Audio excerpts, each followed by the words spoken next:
Got it. Oh, it's a Mr. Mott episode. It's the first Mr. Mott episode. It is not the first Mr. Mott episode. We've seen other Motts, but this is the first. Huh. Specifically says in Memory Alpha, this is the first. Weird. So Mr. who was the Mott. Bolian that was cutting Jordy's hair? It was not. That person was not introduced. They were quiet. Were they? I thought they were chatting. No. There were two crew members chatting there, but not to the barber. No, there's one where there's a Bolian barber talking to Jordy. Okay. Not the one we watched the one where it was in the host where there was a Bolian there who was obviously not Mott, and it was Troy and what's her name, Crusher talking. But I swear this is Mott number 2. I'm reading the Memory Alpha page now. At least 3 more Bolian barbers worked at the barbershop, including Vassal, 2 human males, one named Seti, and a human female, were amongst Mott's staff. Huh. Yeah, again, that I'll have to send you the episode of Give Me That Star Trek about Bolians, which I think I told you about.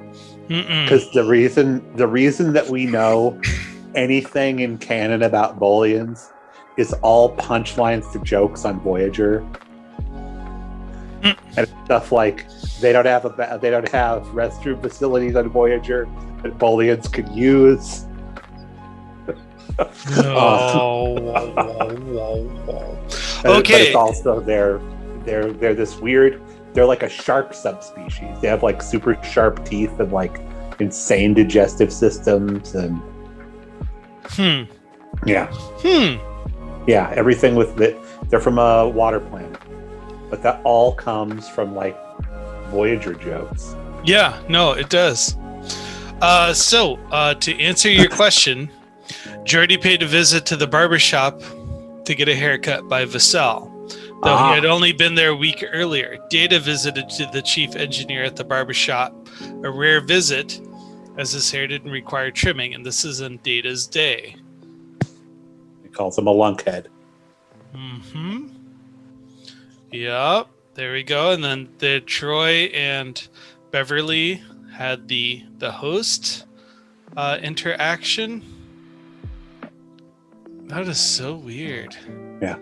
So this is genuinely the first Mr. Mott. I'll be doggone. And he was only in 2 episodes. This one and Schisms. Huh. It's like the no soup for you guy. Yeah. I mean, I remember that name, Mr. Mott. Because it's an applesauce name, right? Mott's applesauce. Mott the applesauce.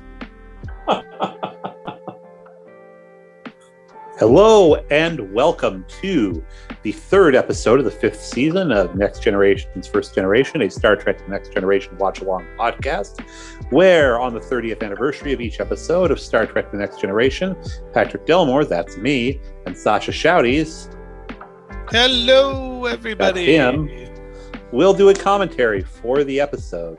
This week's episode is the 3rd episode of the 5th season of Star Trek The Next Generation. It's called Ensign Ro, where Michelle Forbes joins the cast. We are introduced to the Bajorans, and we are reintroduced to the Cardassians, but most importantly, we are introduced to the Enterprise's Bolian barber, Mr. Mott. And we'll begin in 5, 4, 3, 2, 1. Oh, there we are, Mr. Mott, annoying Picard. Sascha and I had a heady debate before we began recording about whether this was Mr. Mott's first appearance or not. I said it wasn't. Sascha and the computer said that it was, and they were, of course, right. But we have seen Bolian barbers in the Enterprise barbershop before. I love it's a bald man getting a haircut from a bald barber. And it's really interesting. You can see in the HD here, there's some yellow highlights in Mott's makeup. Yeah, he's looking pretty good too. I almost like the coloration there. It kind of makes him look a little bit more unique. So my theory is Mr. Mott is a lot like the No Soup for You guy. He was only in there for one episode and then only for 5 minutes, but made such an impression that we just assumed he was always there.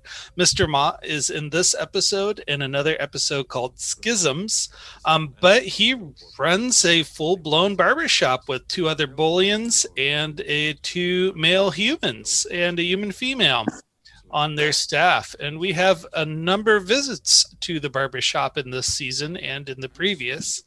And the great thing is Samuel Clemens gets to meet a bullion later in this season. So there it is. Best barber in Starfleet. What can you do? Yep. Now, if he was really the soup Nazi, he would have shown up in All Good Things and told Q, and he snubbed me one time. That would have been the end of Picard's trial.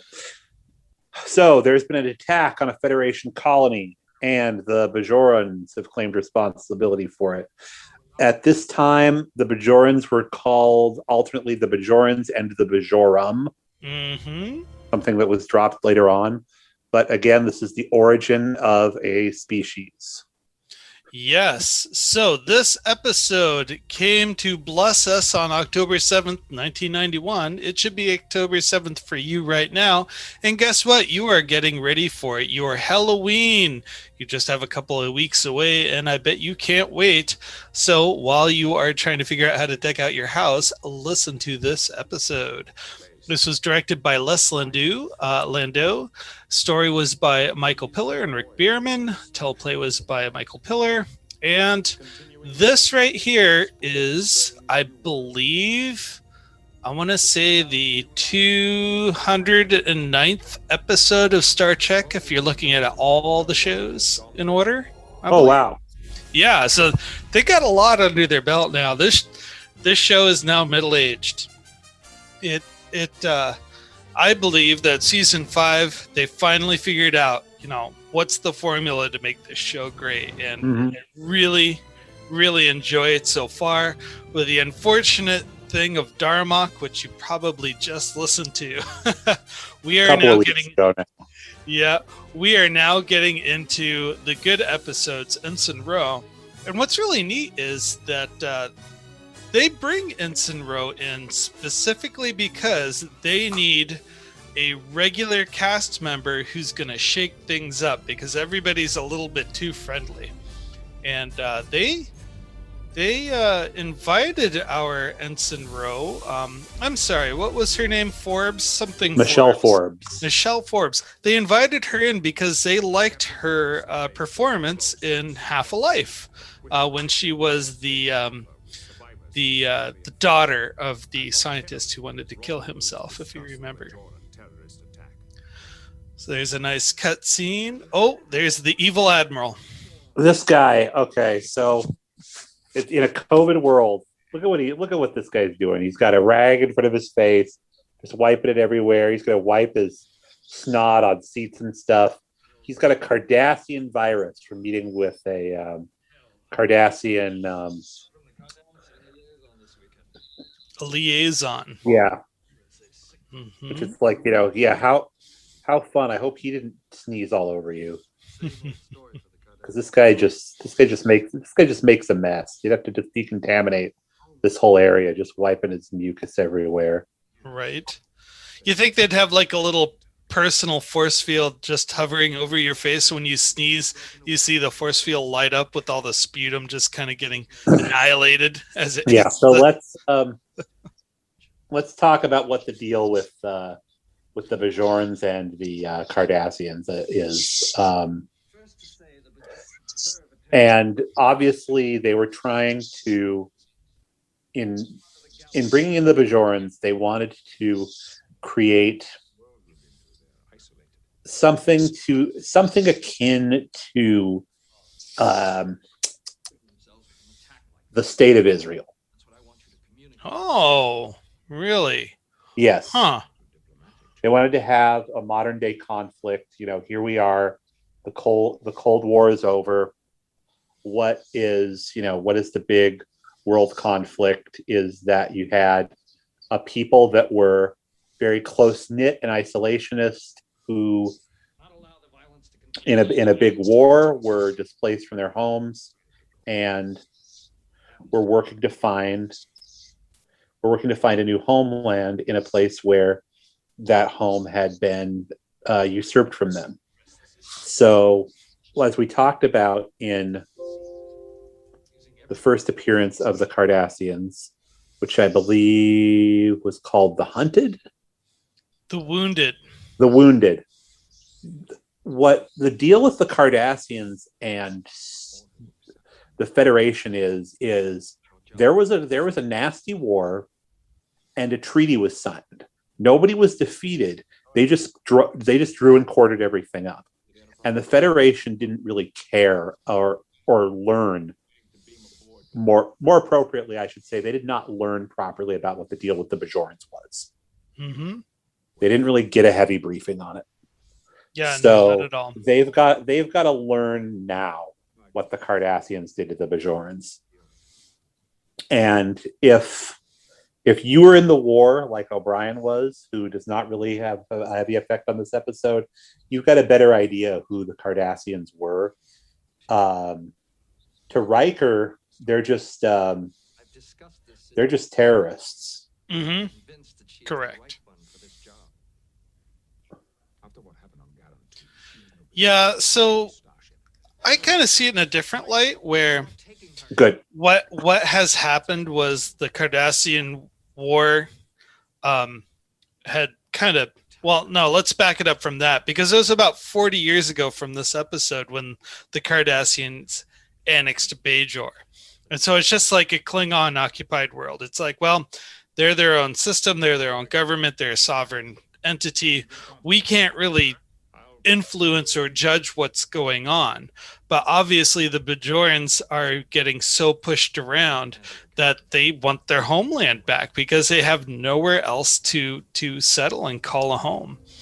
And that, again, I think kind of what builds into your Middle East example is that when the State of Israel was created at the end of World War II by the United Nations, there was a displacement of peoples and a culture war broke out because you had multiple folks saying, this is my home. And then you threw in a bunch of guns and some turf war, and you've got a very modern conflict on your hands. I don't see this very different. Now, what happens here in the scene is Ro beams on, and the first thing that Riker does is he gets all hostile and says, you need to take off that earring. It's not uniform code. And I almost see that as a microaggression against her. He does not like her.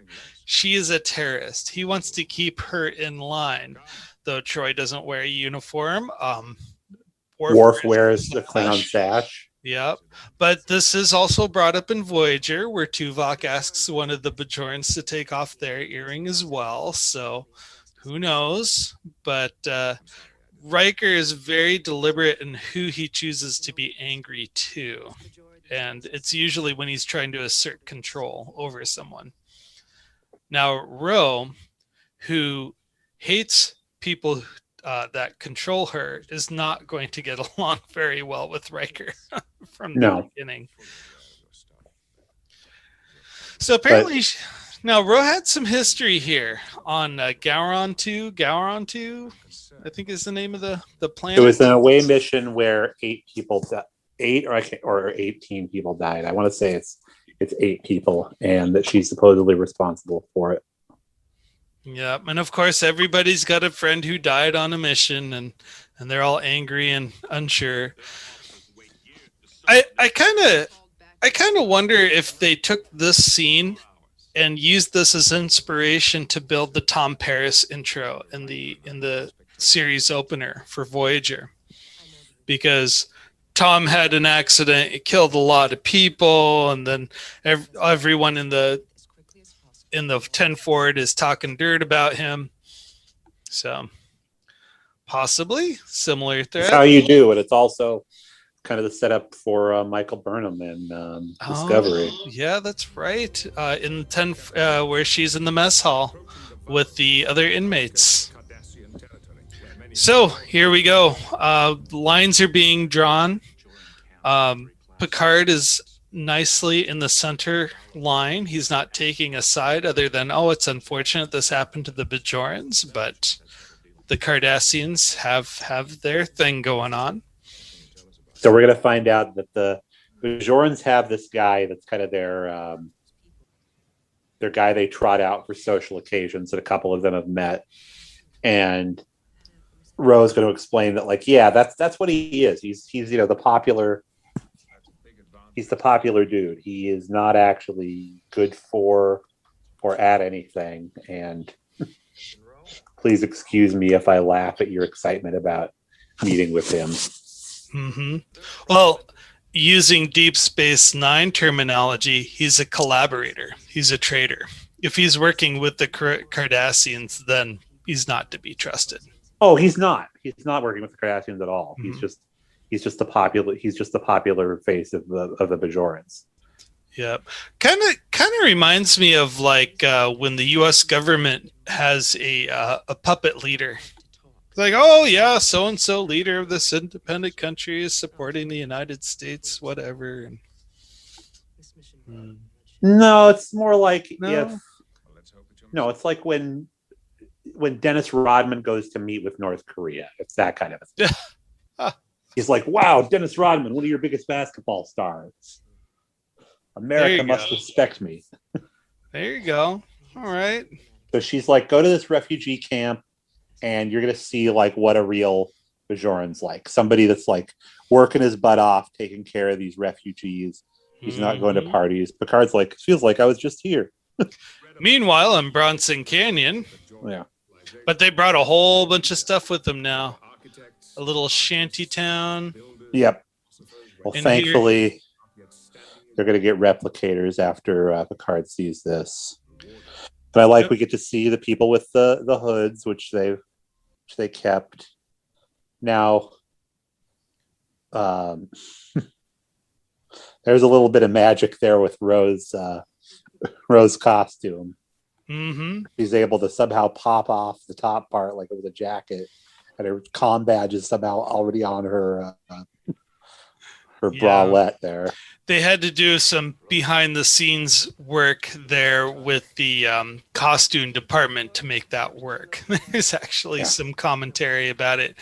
So Picard was doing a really nice, I almost want to say a homage or maybe a eulogy to the Bajoran culture, saying this culture, they used to be scientists, architects, literary geniuses, and so forth.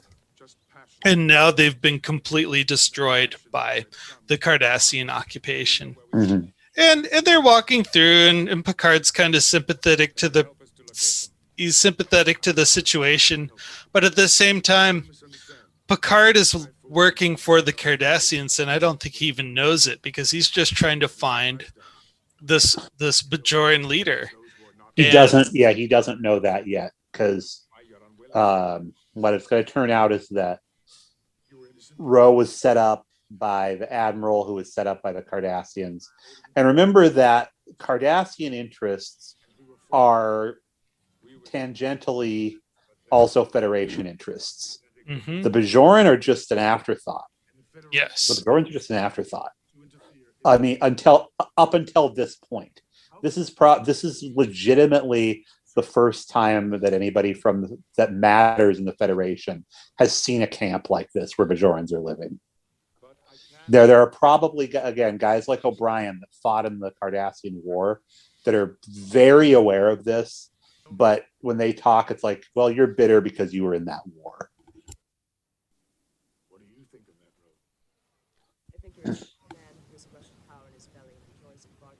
Wow. Ro is just pissing all over this guy. I think you're a small man who just likes to have food in his belly and will talk Yeah. to make it so.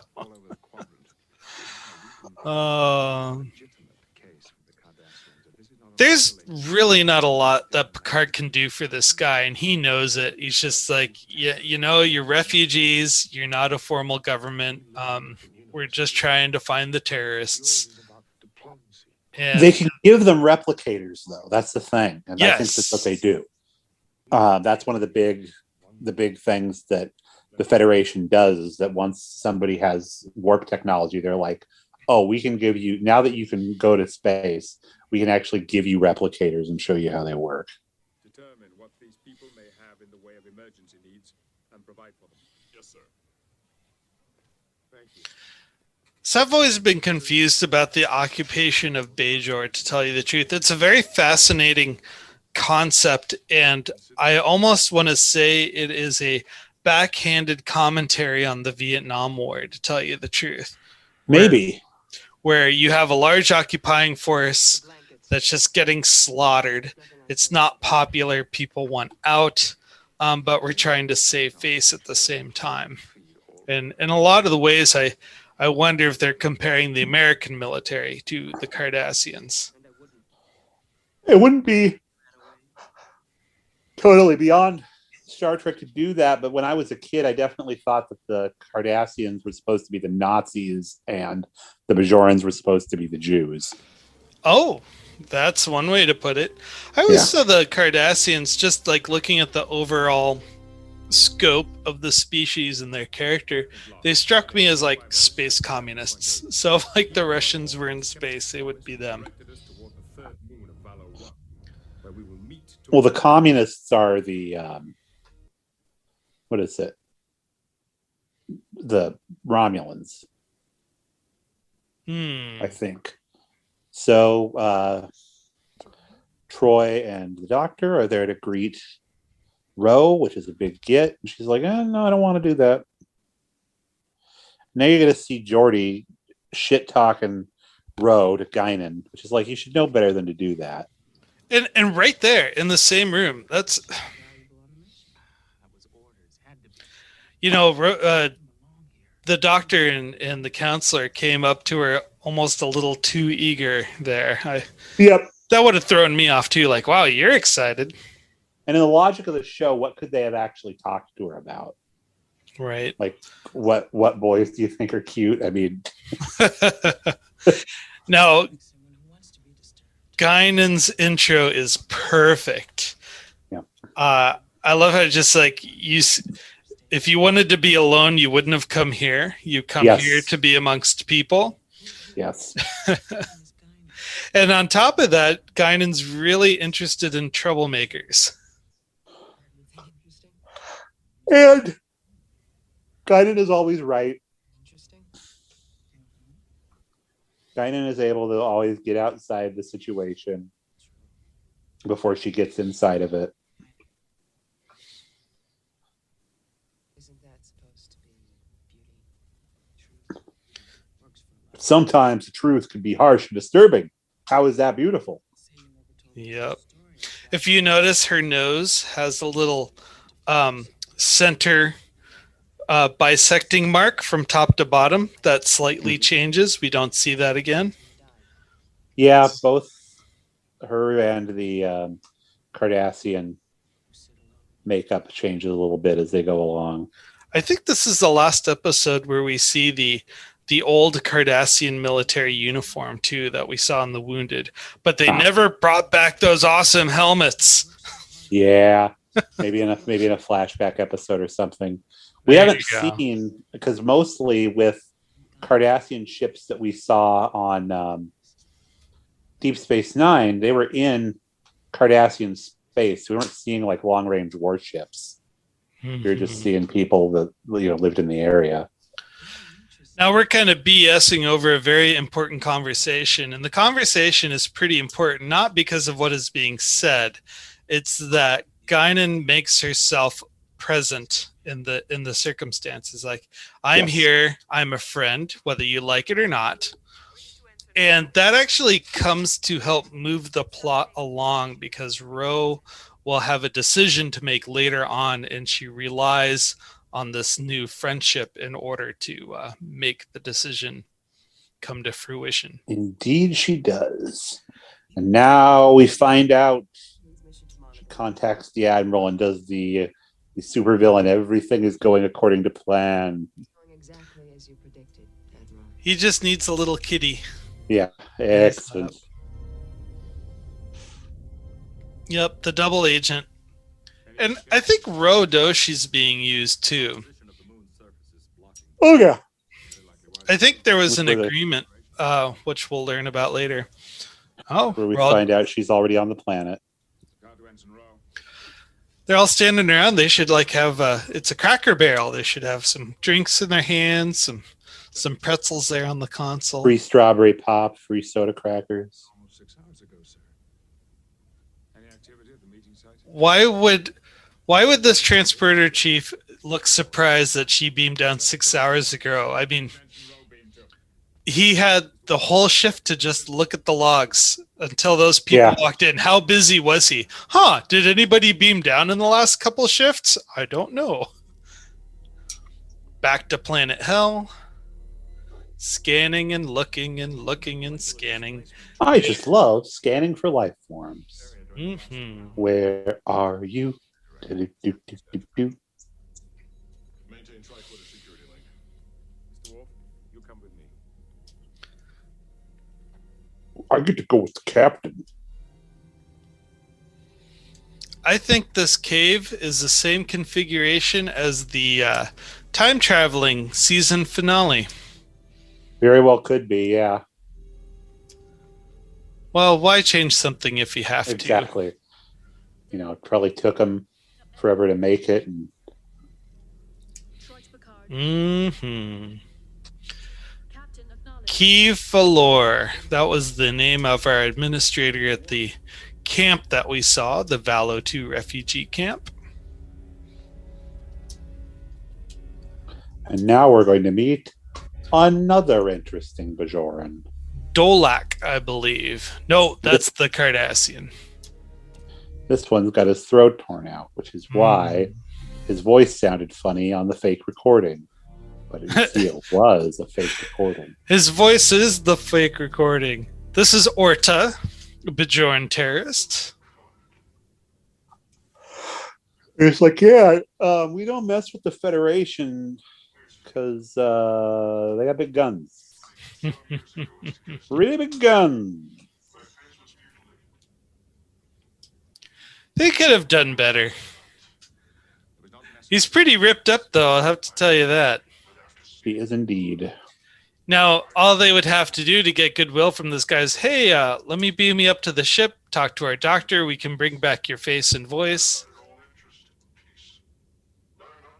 Nope. Oh, the reclusive militant. He reminds me of the guy in Rogue One. Yeah. It's definitely a character trope.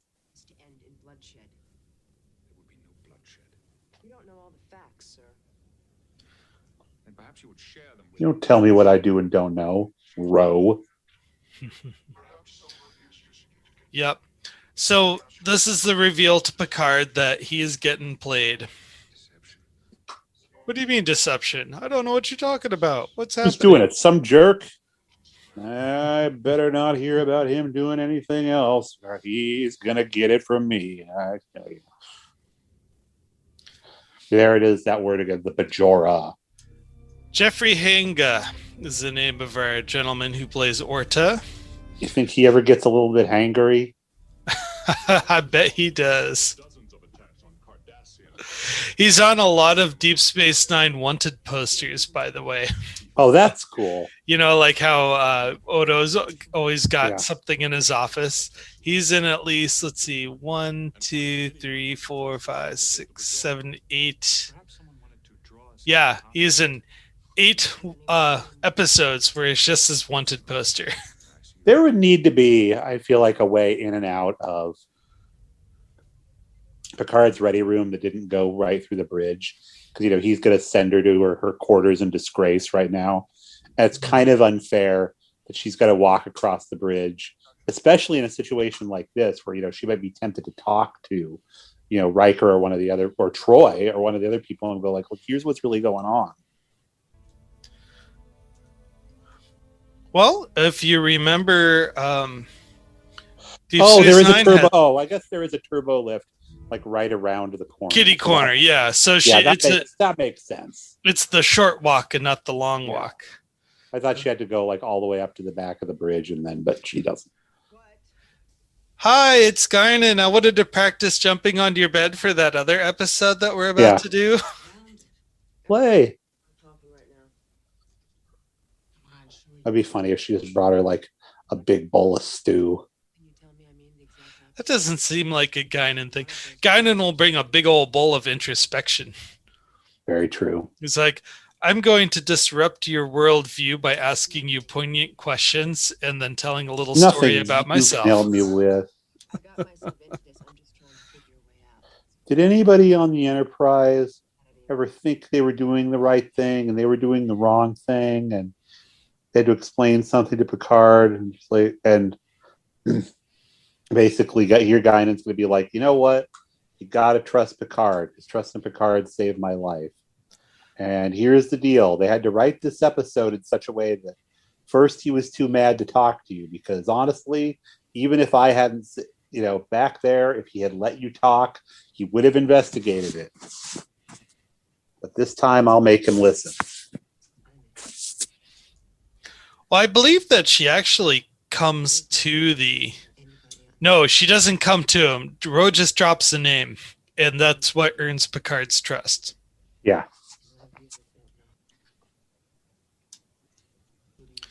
Yeah. Ro, I think, is the more realistic character out of everybody right now. She's a real person with real problems, trying to work out the whole allegiances issue. What am I going to do with my future? How am I going to get out of trouble? What's right versus what is the right thing to do versus the following the rules. And here we go. Guinan walks in with Ro in tow. Technically correct versus morally right.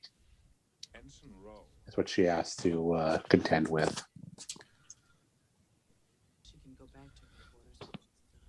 I love Guinan. Well, she can go back to her quarters when she's done. Guinan has I hate to say this, but she's almost like a 23rd century preschool teacher. A little bit. She's got that empathy factor going on. Yeah. Empathy dialed up to about 1 million. And we add a little bit more mystique to the Guinan Picard relationship, saying, when Guinan calls you a friend, that's kind of a big deal. I don't think that it's that big of a deal. I think she would say that anybody was her friend that wasn't like straight up evil. But to that end, Picard's like, they were in a situation where Picard was like, Ro could be evil or just lazy, doing stuff that's getting people killed. Why she got to be like that? And now she's turning on the Admiral. She's like, this guy knew what was up, trying to get people killed. It makes no sense why they would even have this second deception plot. If the Admiral just came out and said, there is going to be no peace, we need to catch this guy. Why couldn't they open with that? Because they want to get this guy specifically. He's an outlier. The Bajoran government would consider him just a terrorist that was done away with. It wouldn't help them, but it wouldn't hurt them that this had happened. It's basically the reason that the problem with the plan is that any other ship other than the Enterprise could have done this exact thing with Ro on it that didn't have a captain that was like Picard, and it would have all worked. It would have all worked out the way the Admiral wanted it to. I mean, they were close to a starbase, which means that there were probably, you didn't see any other ships, but there were probably other ships that they could have gotten to do this. He just misjudged Picard and Ro. Not that it would matter that he misjudged Ro, because basically any other captain would have just done what Ro had asked, gotten pissed at her, kicked her out, not listened to her explanation about the Admiral. Or even if they did, because Picard goes to the Admiral here and is like, hey, Cardassians just want to get a kill on this this terrorist, who, by the way, did not blow up one of our bases. And the guy's like, well, Picard, man, let them have their kill. Better all for everybody. Yeah. I mean, this kind of stuff happens today. Yeah, no doubt. Like, you know, just let him kill the terrorist. Doesn't matter if the terrorist did that one specific thing at all. The reason we brokered this is to get rid of this guy. Oh, and this is where she tells her story of how she watched her father get killed in one long take. Gave her some sugar candy, watched them beat, and the Cardassians made her stand there and watch her father get beaten to death. And she was ashamed. And this is totally the Bajoran opener right there. Instead of shaking hands, asking what you do or where you live, they say, oh, so what terrible thing happened to you during the occupation? It seems like almost every character's got a story on how they watched a family member get beaten or raped or killed or whatnot. But it would have been so much better if Miss Forbes here made it over to Deep Space Nine like they had originally planned. It would have made the storyline so much deeper. Well, she's got her part to play in the novels and beta canon. I really like Nana Visitor. Now, I like Michelle Forbes too, but I like where Michelle Forbes went, which was over at NBC to be on Homicide: Life on the Streets as the medical examiner. And it was fun to be able as a kid to be like, hey, that's Ensign Ro. Yeah. Yeah, no, she's had quite the career, to tell you the truth. She's done well for herself. Yes. Right around this age, the only other time I saw her in television was, I have to admit, I was a little kid. My dad bought a HBO subscription for a couple of months, and I saw her on this show called Red Shoe Diaries. And I'm like, whoa, it's Ro nipples. Yeah. That was a little strange, but yeah. She, of course, would go on to be on True Blood and Battlestar Galactica. Oh, yeah. In Treatment. And how do you think her acting range is? Is she always kind of locked into this semi-dispassionate hard ass, or? I mean, she plays a completely different character on Homicide than she does in Star Trek. I love that they've got the Admiral like on screen on the bridge, and do it again when Picard figures him out. I mean, she does have. She's not Meryl Streep, but I think you can plug her into any good supporting role and she'll do well. Yeah. So one of the main reasons why that conversation right there is for Picard just to kind of verify that he's getting punked, that the lie continues, and he got the information that he needed. So we've got the Bajoran vessel. It's being escorted. That is a turd of a ship right there. Yes. The ship does not have visual capabilities. They broke their phone screen, so they can't do FaceTime.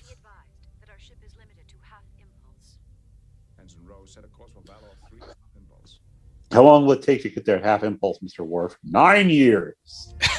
Right. Well, as the song says, it's been a long road. Been a long road getting from here to there. Oh, we are going to meet our friendly local Cardassian.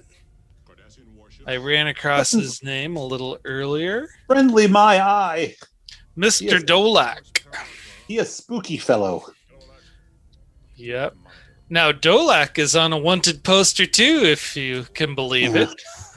I bet his he's got a real clammy, sweaty handshake he can give you. Yes, I'm Dolak. Yeah, I could see him doing that. The Cardassian ships are changing. So the ships are coming in. This is the Reducing power to their forward weapons. really good narrative. It's a good narrative. They tell you about what the ships are doing, so you kind of build the scene in your mind. One thing that Star Trek did a lot to save money on production costs is that they would just have Data and Worf narrating what was happening, and then the screen would kind of shake. But there they are, the Cardassians. Open a channel, Miss Worf. Right about this time as a kid, I'd be like, they're going to shoot? They're going to shoot? Oh, they're so going to shoot. This is great. I can't wait.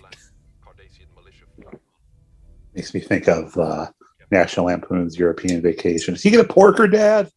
All of us I don't think so, Russ. have relations with our Cardassian neighbors. Dolek's ship face looks a little slanted, like he hit his head on a beam. Yeah, And everything just kind of got shifted to his right. yeah. They just put the makeup on him at a 1/3 angle. Hi, I'm Dolak. I'm always moist. Well, rest assured, Goldelak, there will be no terrorist attacks today. We are escorting the Bajoran settlers. So we've got the famous Picard bullshitting. He's got those bedroom eyes and the coy smile, Yeah. saying, That's "Oh." funny because this is where Star Wars opens. It's exactly this situation.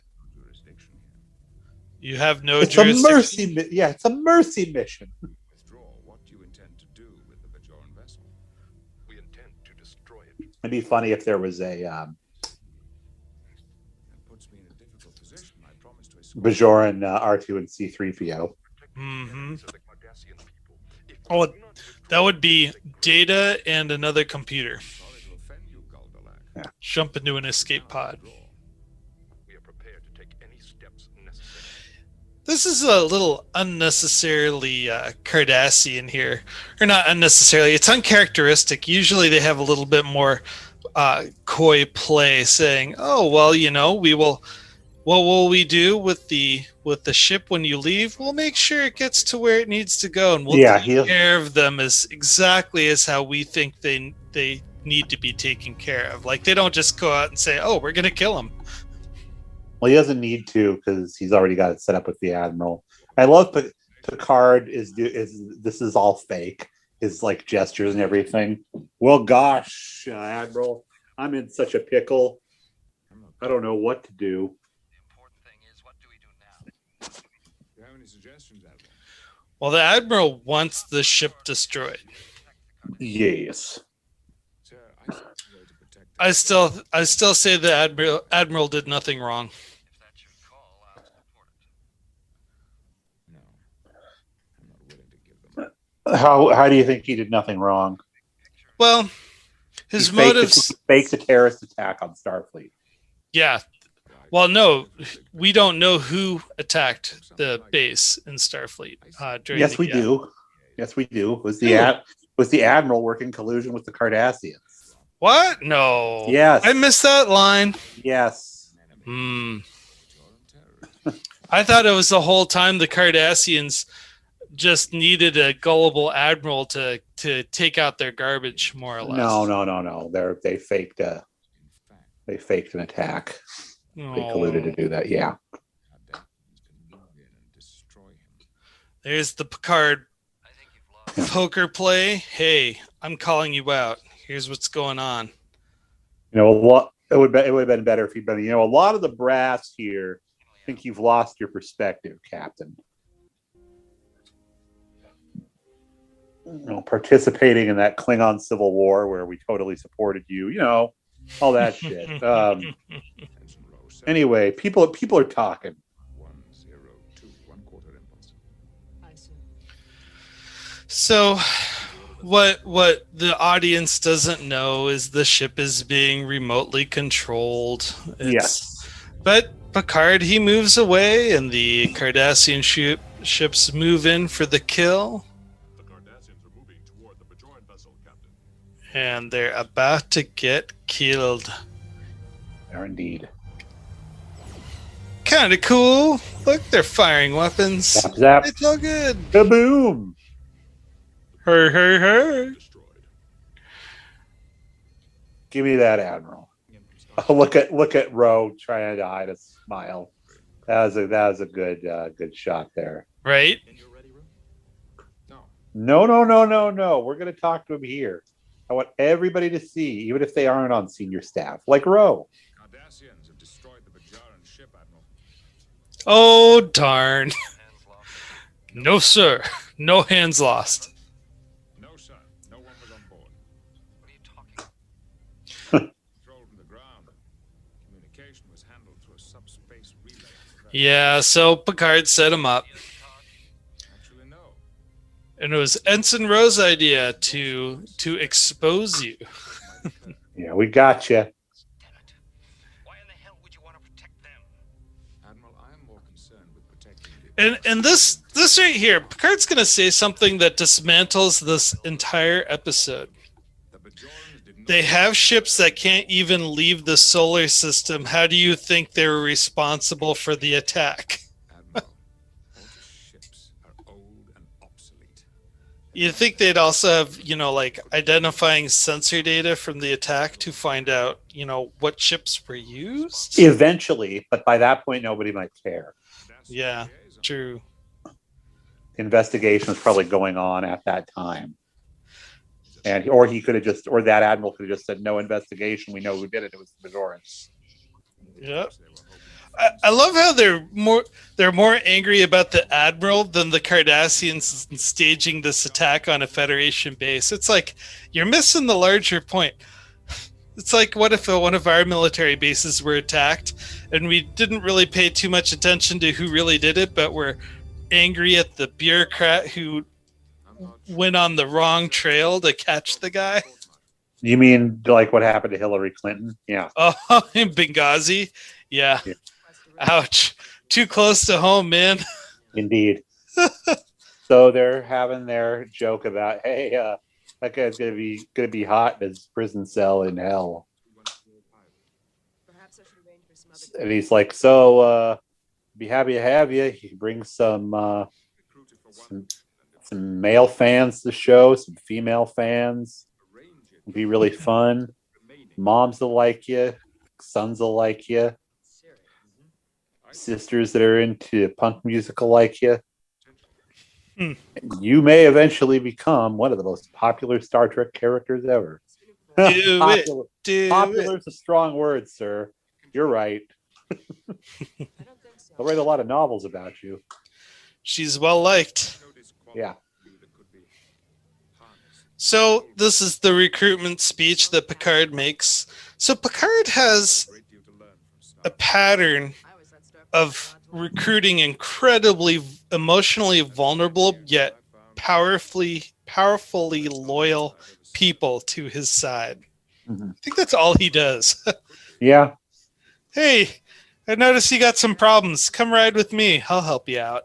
and I rarely refuse. And then those people just end up doing all his dirty work. For one condition. Oh, I got to wear my earring. Riker will love this. Riker will love this. I think she's got it on the wrong ear. No, that's the ear she was wearing it on when she beamed on the ship. Was it? Oh, not It bad. is. 2 to beam up. 3 if Yay! you count that dangly. A big ding ding, a dong dong dong, a ding ding ding. Meanwhile, the refugees continue to suffer. Yep. Well, there's a whole bunch of birds there. Look at that. Did you see that? A little Yeah. flock or something. Well, something for them to hunt and eat. Well, Yeah. I give that another one. I give 5 out of 5 to. I know, right? I really enjoyed that. That was tons of fun. It's not as exciting as how I remembered it as a kid. It was probably about 3 or 4 years since I've seen this last. It sets up some really fun times to be had with the Bajorans. Without this episode, without introducing the Bajorans, without introducing this character, the Deep Space Nine may have been a completely different show altogether. And the only reason they brought Ro on board was they needed a female that could stir some shit up with the rest of the crew who, dare I say, were a little bland. Right. Yeah, so I'm really happy from a story point of view that they brought her on board. As for TV, this is kind of a milquetoast political thriller. So I mean, overall, I'd probably give it about a 3.5 out of 5. All right. How about you? 5 out of 5. 5 out of 5. Very nice. It's a great setup for the Bajorans. I think it's great to keep working on building Cardassians as the enemy. Mm-hmm. Oh, and like that Michelle Forbes. Yeah, and the Cardassians are a fun enemy to have. Okay, so what do we have coming up next? I believe it's Silicon Avatar. That's where we meet not Data's mom. No, not for a minute. But some crystal identity is back. That's right. Well, that'll be coming up on October 14th, so we'll see you guys in a week. Until then, I'd like to say have a wonderful day.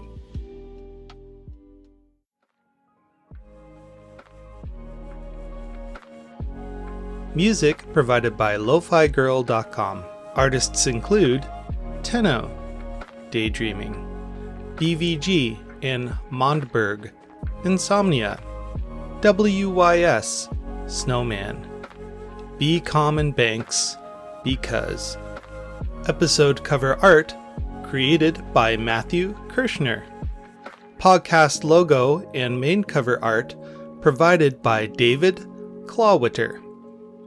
Audio engineering done by Sascha Schaudies.